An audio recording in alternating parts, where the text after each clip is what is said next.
വള്ളത്തോൾ നഗർ ഗ്രാമപഞ്ചായത്തില് കഴിഞ്ഞ ദിവസങ്ങളിൽ പല വാർഡുകളിലായിട്ട് ഗ്രാമസഭ കൂടിയിട്ടുണ്ടായിരുന്നു. അതില് CPM-ന്റെ പല ആൾക്കാരും ആ വാർഡിലെ ആൾക്കാരെ ഒന്നും അറിയിക്കാതെയാണ് ഇങ്ങനെ വാർഡ് മീറ്റിംഗ് നടക്കുന്നത്. അവർക്ക് വേണ്ടപ്പെട്ട ഒരു 10-30 പേരുണ്ടാവും. കഴിഞ്ഞ ഞായറാഴ്ച എൻ്റെ വാർഡ് 11-ാം വാർഡില് പുതിയ വാർഡ് രൂപീകരിച്ച് പുതിയ വാർഡ് മെമ്പർ സ്ഥാനമേറ്റെടുത്തതിനു ശേഷമുള്ള ആദ്യത്തെ മീറ്റിംഗ് ആണ്. അതിലാകപ്പാടെ വന്നിട്ട് 50 പേരൊക്കെ ഉണ്ടാവുള്ളൂ. ഞാൻ തന്നെ ലാസ്റ്റ് ആയിട്ടാണ് വന്നത്. ഞാൻ 35-ാമതൊക്കെയാണ് ഞാൻ ഒപ്പിട്ടിട്ട്. അപ്പൊ കൂടിപ്പോയ 50 പേരെ ഉണ്ടാവുള്ളൂ. 1600-ന്റെ മുകളില് വോട്ടർ ലിസ്റ്റിൽ ആൾക്കാരുള്ള ഒരു വാർഡാണ്.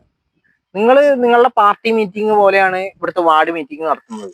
നിങ്ങൾ CPM-കാര് ഇലക്ഷൻ ആകുമ്പോൾ അവിടുത്തെ ഇലക്ഷൻ ടൈമില് ഹോസ്പിറ്റലിൽ ICU കിടക്കുന്ന രോഗിയെ വരെ നിങ്ങൾ വോട്ടുണ്ട് പറഞ്ഞിട്ട് വോട്ട് ചെയ്യാൻ കൊണ്ടുവരുന്ന ശുഷ്കാന്തി ഇതുപോലത്തെ ഗ്രാമസഭ നടത്തുമ്പോൾ അവിടെയും കൂടി ഒന്ന് കാണിക്കണം. നിങ്ങൾക്ക് വോട്ട് ചെയ്ത ആൾക്കാരെ തന്നെ അറിയിച്ച 10-400 പേര് വരും. അപ്പൊ നിങ്ങൾ ആർക്കോ വേണ്ടി നടത്തുന്ന ഗ്രാമസഭയാണ് കഴിഞ്ഞ തവണ നടന്നിട്ടുള്ളത്. വേണമെങ്കിൽ ആ ഗ്രാമസഭ നമുക്ക് കംപ്ലൈന്റ് കൊടുത്തിട്ട് രണ്ടാമത് നടത്താനുള്ള ഓപ്ഷൻ ഉണ്ട്. ആരും അറിയിച്ചിട്ടില്ലാത്തതുകൊണ്ട് പല കോൺഗ്രസിന്റെ ആൾക്കാരൊക്കെ വന്നിട്ടുള്ള ആൾക്കാർ അവരുടെ പ്രതിഷേധം അറിയിച്ചിട്ട് അവർ ഇറങ്ങിപ്പോവുകയാണ് ചെയ്തിട്ടുള്ളത്. അപ്പൊ ഇനി ഇങ്ങനെ ഒരു അവസ്ഥ ഉണ്ടാവരുത്. ഇനി അടുത്ത തവണ ഇതാണ് അവസ്ഥയെങ്കിൽ ആ പരിപാടി അവിടെ വെച്ച് സ്റ്റോപ്പ് ചെയ്യേണ്ടി വരും.